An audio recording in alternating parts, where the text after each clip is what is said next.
Hace un día exactamente abríamos las noticias con un acto tan sorprendente como este. For you to come into the Oval Office and try to litigate this in front of the American media. Right now, you guys are going around and forcing conscripts to the front lines because you have manpower problems. You should be thanking the president for trying to bring an end to this conflict. Have you ever been to Ukraine that you say what problems we have? I have been to. Come once. I've actually watched and seen the stories, and I know what happens is you bring them on a. Esta discusión histórica alcanzó su momento álgido cuando Zelensky manifestó que los Estados Unidos de América estaban relativamente a salvo gracias a que les separaba un gran océano del continente europeo. A lot of questions. To the country with world lives of playing cards.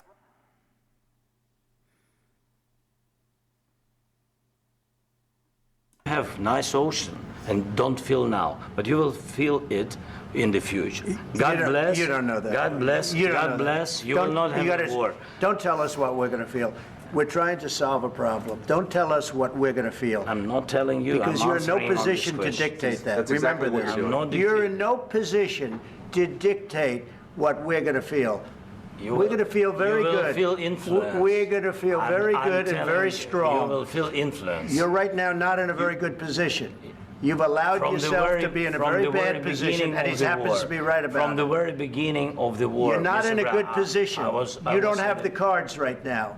With us, you start having not cards. playing But cards. right now, you don't. I'm very You're playing serious, cards. Mr. President. You're I'm playing very cards. serious. You're I'm gambling the with the president lives in of war. millions of people. You think You're you- gambling with World War III. what do you think You're about? gambling with What do you World think War about? III. And You- what you're doing is very disrespectful to the country, this country. I'm- That's with back all to respect to you. your Far country. more than a lot of people said very they respect. should have. Have you said thank you once this A lot entire of meeting? times. No, in this Even entire meeting, have today. you said thank Even you? today. You went to Pennsylvania and campaigned for the opposition in October. Offer some words of appreciation for the United States of you're America speaking about. and the president who's trying to save.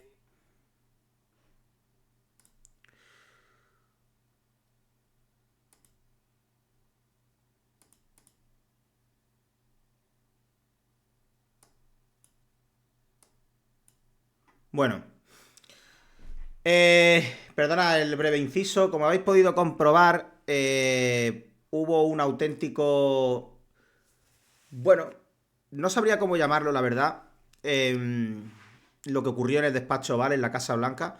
No sabría cómo calificarlo, pero creo que vivimos un momento sin duda histórico. Jamás en toda mi vida había visto un encuentro entre dos líderes de dos países tan agrio y tan violento como el que pudimos ver en la Casa Blanca, en el despacho Oval, sobre todo teniendo en cuenta que estaban los medios de comunicación ahí delante. Es decir, yo estoy convencido que cuando los líderes se reúnen, sobre todo en momentos de tensión, seguramente fuera de cámara haya momentos de tensión en las discusiones. Estoy convencido de ello. Momentos en los que se reprochan cosas, momentos en los que hay desavenencias, desencuentros. Eso es claramente así y eso seguramente será así con casi toda probabilidad.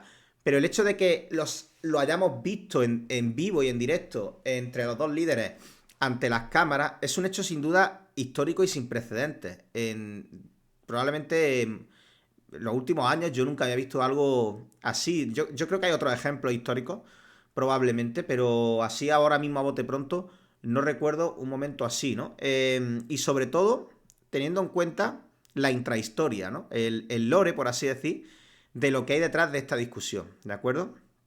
Este tema está muy manido, ¿vale? Yo no quería volver a sacarlo a la palestra. De hecho, no quiero hacerlo en directo otra vez, porque ya he hablado mucho, largo y tendido sobre esto. Se ha hecho incluso análisis sobre el tema. He dado mi opinión. He incluso planteado mi escenario ante dos inteligencias artificiales diferentes. Lo hicimos aquí, hice un vídeo sobre el tema también, que lo tenéis en mi canal. Muy interesante. Pero ahora lo que yo vengo a traeros es un cambio completo de paradigma, ¿vale? Ya en ese vídeo os comentaba un poco mi opinión sobre el tema y creo que los hechos que se están sucediendo desde los últimos días y sobre todo ayer, el día de ayer, no hacen sino confirmar esta teoría mía que yo ya tenía, ¿no? Es decir, que yo ya había formulado en directo y había compartido con diferentes inteligencias artificiales.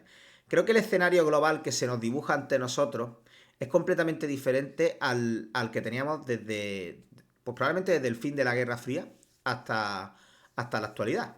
Es decir, cuando llegó el fin de la Guerra Fría, es decir, cuando la Unión Soviética se desmembró y los diferentes estados que la conformaban se independizaron y nació la Federación Rusa como un país diferente completamente, hubo una serie de acuerdos que se firmaron entre muchos países.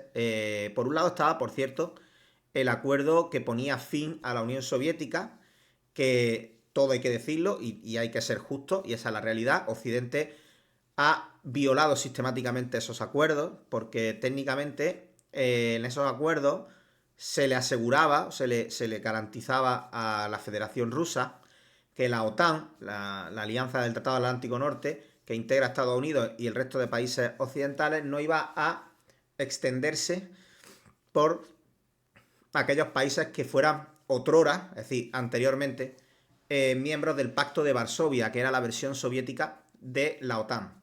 ¿Vale? Es una garantía que se le daba a Rusia de que esto no iba a ocurrir.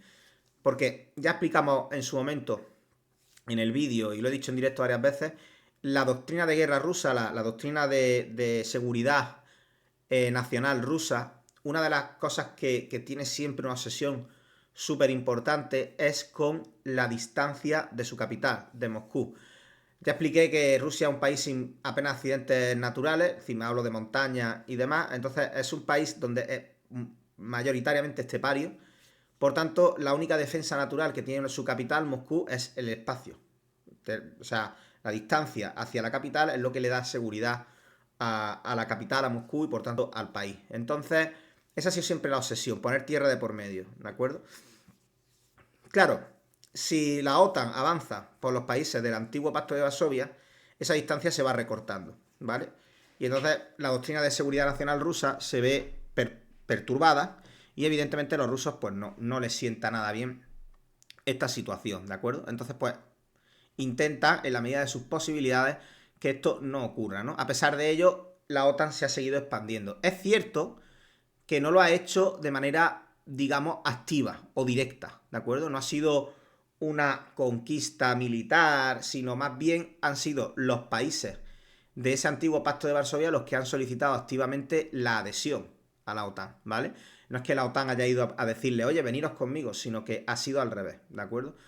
Pero claro, contra el vicio de pedir, la virtud de no dar, ¿no? Ahí la OTAN tenía que haber dicho, no, hay unos acuerdos que hemos firmado y vosotros no podéis entrar, lo siento. Eso es lo que tenía que haber ocurrido, ¿no? Pero luego también, por otra parte, Rusia ha violado también muchísimos acuerdos, ¿no? Entre ellos los acuerdos de Minsk, por los cuales Ucrania, que era uno de los países de la antigua Unión Soviética, accedía a devolver las cabezas nucleares que albergaban en su territorio, a cambio de una garantía, una seguridad de que Rusia jamás les atacaría, ¿de acuerdo? Evidentemente, esto no se ha cumplido tampoco, es decir, Putin ha violado, y fijaros que he dicho Putin y no Rusia, Putin ha violado sistemáticamente también otros acuerdos, igual que Occidente, y entonces nos encontramos en el punto en el que estamos. He dicho Putin porque es muy importante, aquí hago un breve inciso, no confundir al líder de un país con el país entero, ¿de acuerdo? Esto es especialmente importante hoy en día, no solamente con Rusia, hablando de Vladimir Putin, sino también con la propia Estados Unidos, hablando de Donald Trump. No hay que caer en el error de creer que todos los estadounidenses son Donald Trump o que todos los rusos son Vladimir Putin. Claro, esto parece una chorrada, esto parece muy claro, pero realmente no lo es tanto. A veces la gente comete el error de confundir las cosas y evidentemente así se genera el odio, ¿no? De unos pueblos a otros se genera por este tipo de errores tan comunes.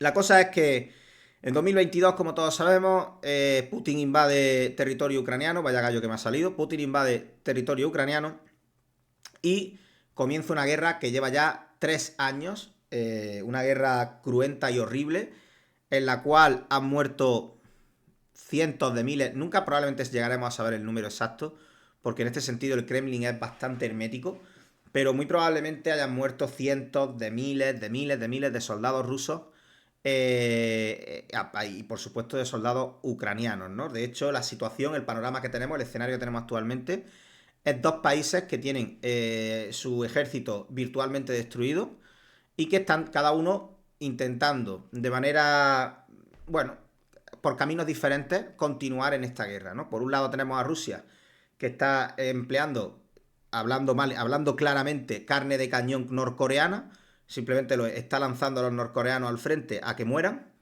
Y luego tenemos a Ucrania, que ya directamente está utilizando casi única y exclusivamente drones, incluso se han llegado a utilizar batallones de robots autónomos por la falta ya directamente yo creo que de personal y de equipamiento y de material. No sé cuántos miles de tanques T-90 rusos han quedado destruidos, equipamiento militar de la OTAN y de Occidente destruido por completo en el frente. O sea, ha habido millones y millones y millones y millones y millones de euros y dólares directamente quemados en este... Que no son quemados, son para evitar una situación más grave.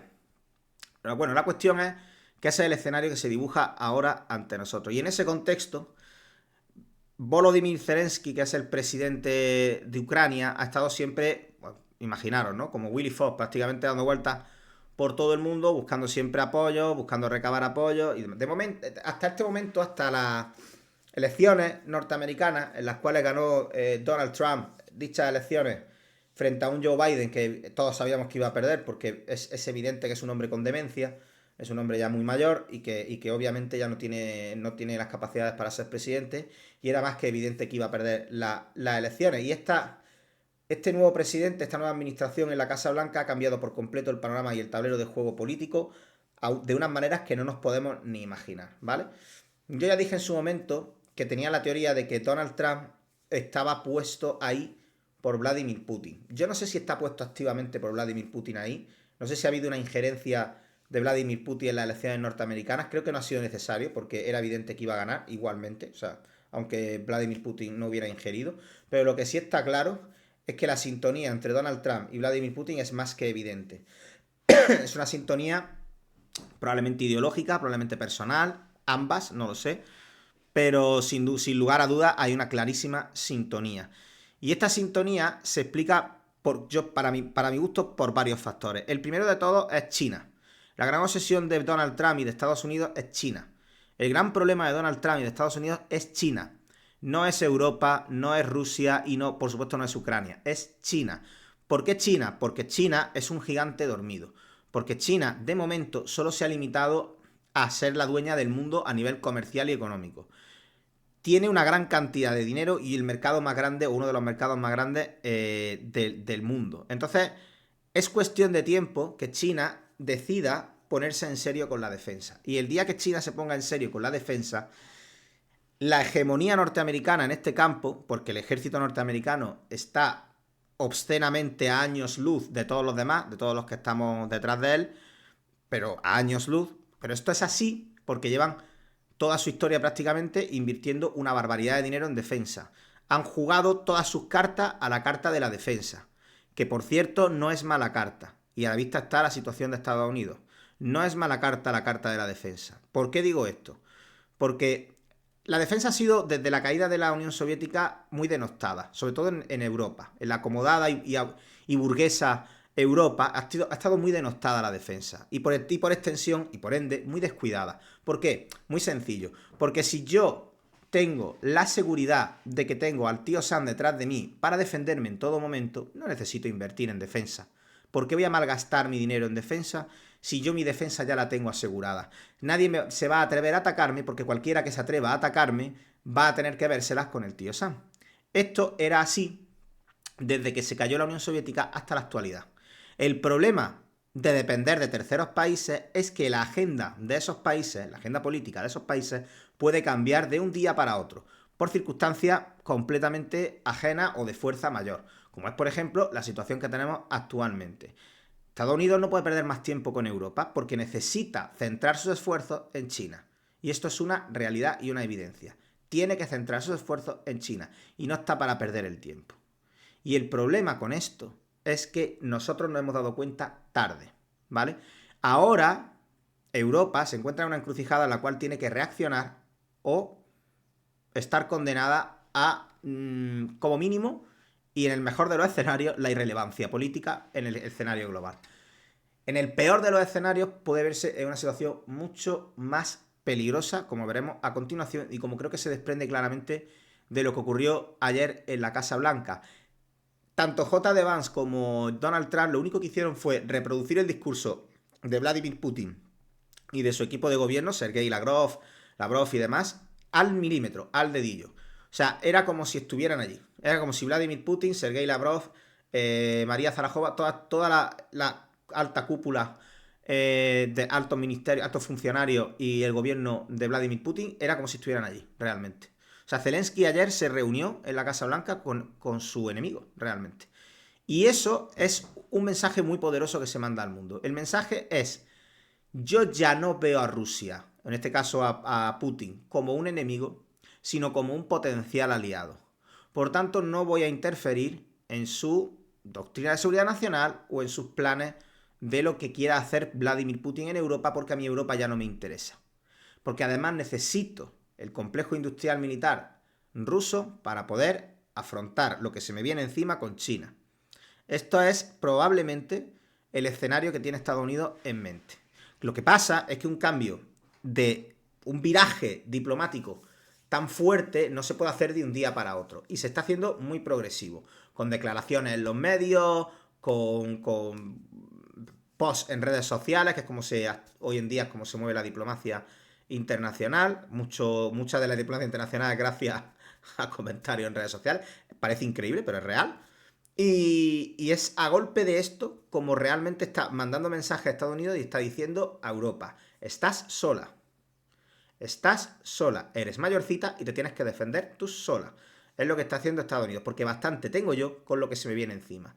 Y no tengo tiempo ni ganas de seguir encima tuya y seguir protegiéndote. Si tienes problemas con el oso ruso, es problema tuyo. Defiéndete tú solita, ¿vale? Y yo no voy a mover un dedo, ¿de acuerdo?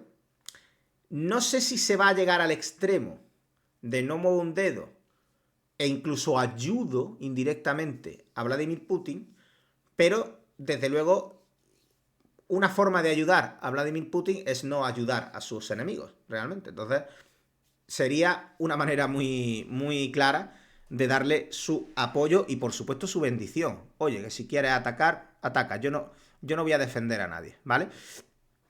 Para mí, la consecuencia primera de lo que ocurrió ayer en la Casa Blanca es que probablemente estemos asistiendo al fin de la OTAN. Probablemente estemos asistiendo al fin de la OTAN. ¿Y por qué digo esto? Porque Estados Unidos ya ha deslizado varias veces que está muy harto, y en esto llevan razón. Cuidado, no caigamos aquí en los malos son todos malos, los buenos son todos buenos. Ni todos son malos, ni todos son buenos, ¿vale? Estados Unidos lleva razón. La OTAN, el peso específico de la defensa en la OTAN lo ha llevado siempre Estados Unidos. Es quien más, de los que más gastan defensa. Bueno, ahora le supera a Polonia y otros países, pero bueno, porque Polonia lo está viendo venir. Pero el resto de... Pero realmente, salvo Polonia y 2 o 3 más, el mayor peso específico del gasto de defensa lo lleva en la OTAN Estados Unidos. Y luego, detrás de él, hay una larga lista de países que están simplemente beneficiándose de esa defensa común. Entre ellos, por supuesto, nosotros, España, que estamos a la cola en el gasto. Es cierto, como tenemos un Producto Interior Bruto elevado, nuestra aportación, que es lo que grime principalmente el gobierno español, ¿no? Dice, no, pues es que nosotros, claro, estamos los séptimos, octavos, no sé qué, o décimos, de cantidad de dinero empleado en defensa dentro de la OTAN. Claro, nos ha jodido, pero porque tiene un Producto Interior Bruto elevado. Si tuviéramos un Producto Interior Bruto más pequeño, caeríamos varios puestos por debajo. Entonces es urgente subir el porcentaje de Producto Interior Bruto que se destina a esto. No solamente para subir el dinero que gastamos en defensa, sino para, pues para como mínimo cumplir con los acuerdos que hemos firmado nosotros mismos, que es que no es tal. Y esto no lo está haciendo España ni ningún país, prácticamente de los que están a la cola. Incluyendo, tampoco lo está cumpliendo Alemania, tampoco lo está cumpliendo Italia, no lo cumple nadie, ¿vale? Entonces, esto es un problema.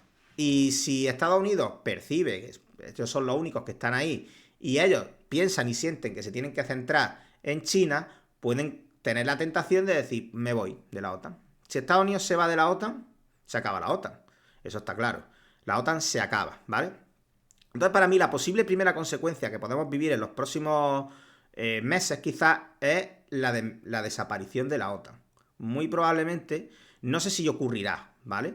Pero es uno de los escenarios que se pueden dibujar en el horizonte. La desaparición de la OTAN o su reconversión, en vez del Tratado Atlántico Norte, quizás se reconvierta en una mini OTAN europea, con algunos países europeos y probablemente algún que otro país extracomunitario que desee participar. Ahora mismo, mientras estoy grabando este vídeo, en Londres están reunidos varios países europeos, entre ellos probablemente las 4 grandes potencias del continente, junto con países interesados en este tema, como pueden ser Polonia, Lituania, Estonia, Letonia, etcétera, etcétera, y Canadá, que es un país completamente extracomunitario, pero que ha mostrado su interés en esta reunión y en lo que se acuerde en esta reunión. Y probablemente aquí nazca el germen de una posible mini OTAN europea. Ya Macron dijo en varias ocasiones que era imperativo que la Unión Europea espabilara en este aspecto, en el aspecto de defensa, e incluso ha llegado a plantear la posibilidad, bueno, el propio Reino Unido extracomunitario también está en esa reunión, de hecho es el anfitrión. Y tanto Francia como Reino Unido han hablado de la posibilidad, o han abierto el melón de la posibilidad de una disuasión nuclear europea, ¿vale? Teniendo en cuenta las cabezas nucleares que poseen tanto Francia como Reino Unido, bueno, pues puede ser interesante que las pongan al servicio de ese paraguas de protección europeo. ¿Y por qué es tan importante esto? Bueno, a ver, es cierto que a nivel comparativo, si tú comparas las ojivas nucleares que tiene Rusia con las que tienen incluso combinadas Francia y Reino Unido, pues es ridículo, ¿no? La diferencia. Pero realmente el problema es que, por ejemplo, si Vladimir Putin quisiera destruir Europa, ¿dónde ataca?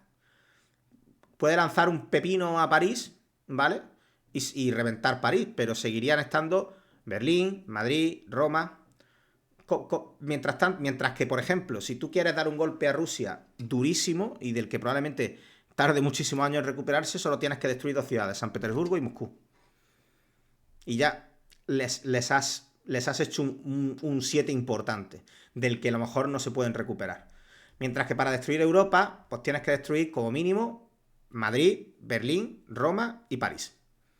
Y si me apuras, Londres.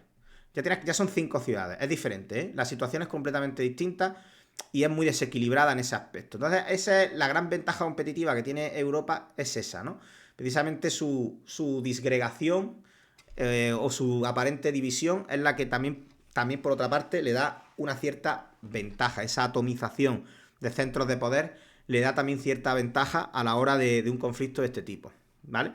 Entonces, esa posible OTAN, mini OTAN europea, ese tratado militar dentro de la Unión, siguiendo muy posiblemente la doctrina de Draghi, ¿no? Mario Draghi, Super Mario, ya dijo que este tipo de acuerdos, ya que es cierto que en defensa es muy difícil ponerse de acuerdo y tenés que entender que según el funcionamiento burocrático europeo, un acuerdo no puede salir adelante con que uno de los países vote en contra. Así funciona.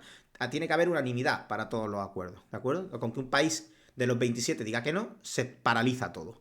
Claro, esto es un freno terrible para cualquier acción que se quiera tomar. Entonces, Super Mario planteó la posibilidad de, oye, ¿y si hacemos acuerdos como la Europa a 2 velocidades, ¿no? Hacer acuerdos específicos entre países concretos y el que no quiera o no esté de acuerdo, que no se adhiera. Dentro de los 27, que no se adhiera. Siempre estará a tiempo de adherirse más adelante cuando considere que quiere hacerlo, ¿no? Entonces, esto si se aplica al concepto de la defensa, se podría llegar a un principio de formación, un embrión de lo que sería ese tratado de la Unión Europea con algunos de los países más importantes. Para mí, los que tendrían sentido que estuvieran ahí son las 4 más grandes del continente por peso militar específico, que son Alemania, Francia, Italia y España, y luego deberían adherirse otros países, tanto de la Unión Europea como extracomunitarios, que pueden tener interés en esto, como pueden ser dentro de la Unión Europea, Polonia, Lituania, Letonia, Estonia. Yo probablemente creo que Suecia se uniría, probablemente no sé si Rumanía también, casi seguro que Rumanía también, y luego probablemente también creo que Reino Unido debería unirse, porque Reino Unido tiene una posición muy complicada ahora, tiene que hacer un balance muy difícil y muy complicado. Keir Starmer no lo tiene nada fácil, porque ahora tiene que equilibrar por un lado, su relación histórica con Estados Unidos, que siempre históricamente ha sido tan buena como la que España tiene con Latinoamérica, o incluso más, con el hecho, la realidad palpable de que están en Europa, aunque les gustaría coger una cuerda, engancharse a Nueva Inglaterra y hacer así y llevar la isla hasta el otro lado del mar, no pueden hacerlo. Por tanto, están en Europa y les afecta lo que ocurra en el continente. Eso, por fin, después de siglos, con esa mentalidad isleña que tienen, lo han entendido. Han entendido que están en Europa, aunque físicamente su isla esté un poquito más alejada, pero les separa un estrecho muy pequeñito. No pueden simplemente ignorar la situación de lo que ocurre en la Europa continental. Así que, muy probablemente, tendría sentido un Londres alineado con esta postura, con esta posición. Así que yo pienso que, por un lado, se dibuja este escenario y por el otro se dibuja un escenario en el cual el fin de la guerra va a llegar, ¿vale? No sé si a los 100 días, como decía Donald Trump que lo haría, pero desde luego el fin de la guerra va a llegar en este año. Y además lo vamos a ver en los próximos meses. Muy probablemente que en los próximos meses, no sé si vamos a llegar a verano con esta guerra todavía aquí, pero lo vamos a ver en los próximos meses el fin de la guerra, de una manera o de otra.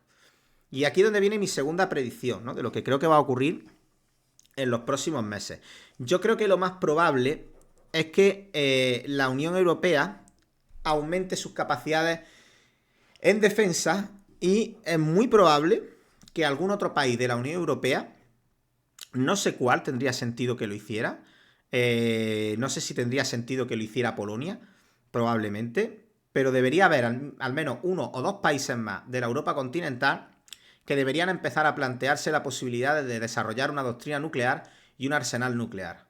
Antes de que me llaméis violento, agresivo, que quiero la Tercera Guerra Mundial, tenéis que entender una cosa: no hay mayor garantía para la paz que prepararse para la guerra. Esto ya lo sabían en Roma hace miles de años. Si vis pacem para bellum. Si quieres la paz, prepárate para la guerra. Lo más importante es tener una buena fuerza disuasoria que evite más que evitar, haga que cualquier entidad o político o cualquier líder mundial que esté más o menos obsesionado con alguna idea imperialista se le ocurra llevarla a cabo, tiene que ser que entienda que los beneficios no van a superar nunca al coste que puede tener eso. Eso es lo más importante, hacer que la relación coste-beneficio no sea rentable para nadie. Que atacar a un país europeo no resulte rentable para nadie, en ningún sentido. Ni político, ni económico, ni militar, de ninguna clase. Eso es lo más importante, es la manera de evitar un acuerdo de paz largo y duradero, como el que exige Ucrania, lógicamente, y como el que pedimos todos y el que queremos todos, solo se consigue con una disuasión real. Si no hay una disuasión real, no se va a conseguir. Es que os digo más, con una disuasión real como la que era el Estados Unidos de Joe Biden y de Obama, con toda esa disuasión real, aún así, la península de Crimea acabó anexionada a Rusia. Y nadie hizo nada ni movió un dedo. Cuidado con esto, ¿eh? Si es con ese poder de disuasión real que existe y existía, y aún así ocurren cosas, imaginaros si ese poder de disuasión desaparece, que es lo que va a ocurrir a continuación, con la nueva política de Estados Unidos. Entonces, es muy imperativo que algún país europeo, de los que estén más interesados en esto, empiece a plantearse esta posibilidad seriamente. Ya digo, no sé si tiene que ser Polonia y alguno de los cuatro grandes que no tiene arsenal nuclear, que realmente de los cuatro grandes del continente, el único que tiene arsenal nuclear es Francia. O sea que o es Alemania, o es Italia, o es España. Y luego Polonia por un interés genuino, por cercanía con la frontera.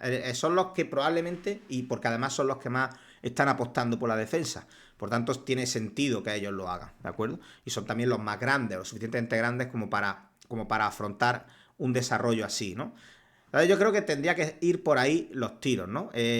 Aunque ciertamente si entrara Reino Unido en la ecuación, a lo mejor no haría falta ni que Alemania, ni que Italia, ni que España se plantearan esta opción, porque ya con la potencia nuclear de Reino Unido sería suficiente, pero yo creo incluso que aún así sería interesante o sería muy recomendable que alguno de esos países continentales tuviera arsenal nuclear a disposición de la Unión Europea. Cuidado, no hablo de un arsenal nuclear propio, que eso es otra cosa que hay que cambiar la mentalidad. La doctrina de defensa europea tiene que ser unitaria.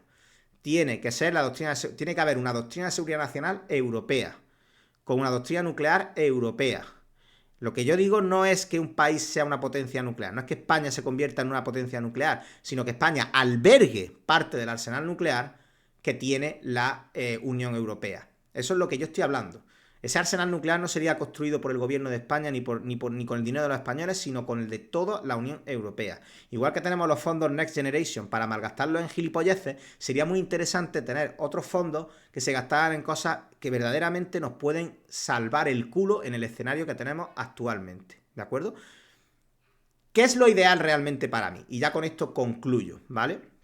Porque yo creo que ahora lo más probable es que veamos cómo se produce dos bloques, ¿vale? De un lado Ucrania y los países de la Unión Europea, y la Unión Europea en su conjunto, y de otro lado Donald Trump y Vladimir Putin. Serían un poco los dos bloques, la mesa de negociación de esta paz, este acuerdo de paz al que se llegue entre Ucrania y Putin, probablemente sean los dos bandos que veamos debatiendo en la mesa. Del lado de Putin, Donald Trump, y del lado de Ucrania, la Unión Europea. ¿El acuerdo al que se llegue? No lo sé. Evidentemente, ahí mi teoría, como siempre ha sido y siempre será, es que probablemente Rusia se quede con parte del territorio conquistado a Ucrania, es decir, hablamos del Donbass y, por supuesto, Crimea, ¿vale? Incluso territorio que ha perdido un poco, porque retrocedió un poco por esa línea, pero aún así creo que le van a dar lo que conquistó, o sea, hasta donde llegó en su punto álgido. Ucrania tendrá que devolver Kursk a Rusia, la región de Kursk, la región que invadió Ucrania de Rusia. Y a cambio, yo creo que Ucrania va a obtener su ingreso en la Unión Europea. Además, una presencia militar europea que será probablemente germen de ese ejército europeo, de esa OTAN europea, probablemente se establezca en Ucrania mientras Ucrania recupera su infraestructura militar totalmente devastada, ¿no? Es muy probable también que Ucrania fuese otro de los países, si esto llegara a ocurrir, que firmaría esa adhesión de ese tratado, de esa mini OTAN europea, ¿vale?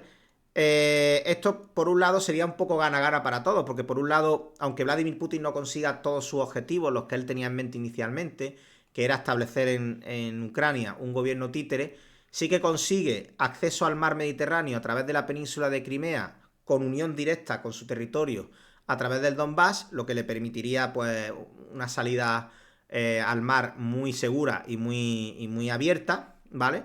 Con una línea casi directa Moscú-Costa a través de esta lengua de tierra. Y Ucrania a cambio conseguiría una garantía de que el resto de su país no va a ser atacado ni invadido y una adhesión a la Unión Europea.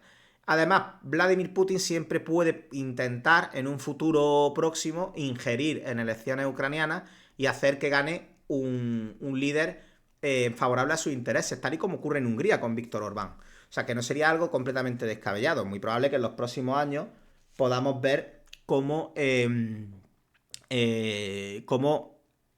llega a Kiev un líder parecido a Víctor Orbán, incluso dentro de la Unión Europea, ¿vale? Lo cual no sería, insisto, nada descabellado. Así que realmente Putin tiene las de ganar, incluso un acuerdo como ese, ¿vale? Así que yo no creo que haya ningún problema en que lleguen a ese tipo de acuerdo. Pero sí que es cierto que dependerá un poco de la capacidad de poder, o sea, al final, una negociación depende un poco del poder de negociación que tú tengas cuando te sientas en la mesa. Eso es importante.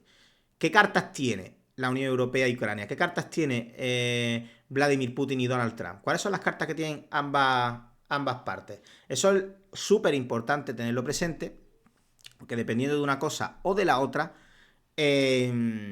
pues la negociación se conducirá en una dirección o en otra, ¿vale? Así que nada más, espero que en los próximos días veamos cómo se desarrollan los acontecimientos. Vamos a ver si lo que yo pienso se termina cumpliendo, a ver si ese acuerdo termina ocurriendo, a ver si esa OTAN, mini OTAN europea termina también ocurriendo y a ver qué es lo que ocurre en un futuro. Yo sospecho que la alianza Donald Trump y Vladimir Putin va a trascender el conflicto ucraniano y probablemente lo veamos también en el próximo conflicto, el gran conflicto de 2025, que va a ser el ataque de China a Taiwán, que es algo que probablemente sea inminente. Y ahí veremos si esa sintonía llega a algo más, que yo sospecho que sí, ¿eh? Yo creo que va más allá de la simple simpatía política y yo creo que van a tener Rusia va a jugar un rol súper importante y su complejo militar industrial van a jugar un rol súper importante en ese conflicto del futuro. Pensar al final que Estados Unidos, ponerlo en el lugar de Estados Unidos, ¿no? Si tú ya estás a punto de enfrentarte a la mayor amenaza de tu existencia en toda tu historia y a la mayor amenaza a tu trono de primera potencia mundial en toda tu historia, ¿quién quieres tener a tu lado? ¿A la burguesada y Kumbaya Europa o quieres tener a tu lado Rusia con su complejo militar industrial? Yo creo que está bastante clara la respuesta, ¿no? Entonces, evidentemente, es muy probable que el papel de Vladimir Putin en ese conflicto sea mucho más activo y más del lado de Donald Trump que nunca en la historia habríamos visto antes o habríamos soñado con imaginar, ¿no? Una unión entre Estados Unidos y Rusia, los grandes enemigos del pasado, unidos ahora como amigos por un enemigo común que sería China.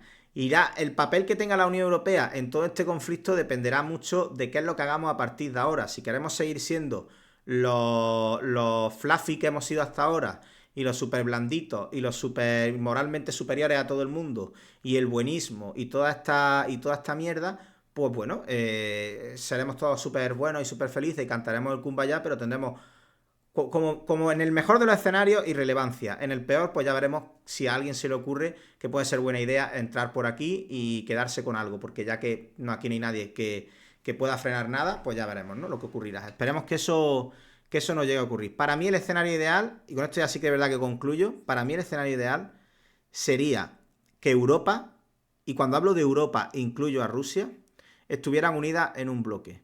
Si la Unión Europea, con su complejo económico civil, que es grandísimo, porque pensad que si la Unión Europea, los 27 se unieran en un único país real, serían probablemente casi adelantarían a China, la segunda potencia económica del mundo, muy cerca de Estados Unidos, muy probablemente. A nivel económico no sabéis la fuerza que tiene la Unión Europea, pero es que no tenéis ni idea de la fuerza que tiene. Si unieras esa economía potente y sólida con un complejo industrial militar igualmente potente y sólido en el lado militar como es el ruso, o sea, unieras dinero con know-how y expertise en el ámbito de defensa, tendría una combinación que escalaría rápidamente a primera potencia mundial sin ningún tipo de duda. Pero esto sí que es verdad que una Unión Europea, o sea, una Rusia integrada en la Unión Europea es ciencia ficción. Eso no va, política ficción, eso no va a ocurrir nunca. Y no va a ocurrir nunca porque ni los oligarcas rusos, ni los nostálgicos que quedan en el gobierno de Vladimir Putin del antiguo imperio ruso o de la Unión Soviética lo permitirían bajo ningún concepto, antes hacen arder todo, ni por supuesto el primero que no lo que permitiría jamás es Donald Trump ni Estados Unidos, pero no Donald Trump, cualquier presidente, nunca jamás ningún presidente permitiría esa unión, porque eso sería otra China, eso sería otro problema más para Estados Unidos y otro más moviendo de la silla, y eso sí que es verdad que no lo van a tolerar ni lo van a permitir jamás. Es más, dudo que permitan que los países de la Unión Europea, algún otro país de la Unión Europea, tenga armas nucleares, porque de momento el único país, aparte de Francia, europeo, que intentó, aparte de Francia y Reino Unido, que intentó tener armas nucleares, fue España, con el proyecto Islero. Y nos dijeron rápidamente, por ahí no, amigo, corta, que eso como que no, Eso como que no. Y bueno, pues ahí se quedó la cosa, ¿no? Esto ocurrió, de verdad que ocurrió con Franco, pero bueno, en fin, es muy significativo que a pesar de que Franco era el gran aliado contra el comunismo que tenía Estados Unidos en Europa, y aún así no le permitieran tener arsenal nuclear. Por eso digo que, y ahora que estamos en un escenario en el cual hay un alineamiento total con Vladimir Putin, menos todavía, ¿no? Y bueno, en ese escenario en el cual Rusia se uniera a la Unión Europea, menos todavía iban a permitir que tuviéramos arsenal nuclear. En fin, veremos en qué acaba todo esto. Aquí dejo el vídeo por ahora. Muchas gracias a todos los que lo veáis. Espero que os haya gustado, espero que mi análisis lo haya gustado. Dejadme en comentarios qué os parece, si os creéis que esto puede acabar como yo he dicho, si pensáis que va a acabar de otra manera, y si pensáis que va a acabar de otra manera, ¿cómo pensáis que va a acabar? Darle like, como se suele decir, suscribiros, compartirlo con todo el mundo y nos vemos en próximos vídeos. Muchas gracias, chicos. Chao, que vaya bonito. Hasta el lunes, que nos vemos en directo.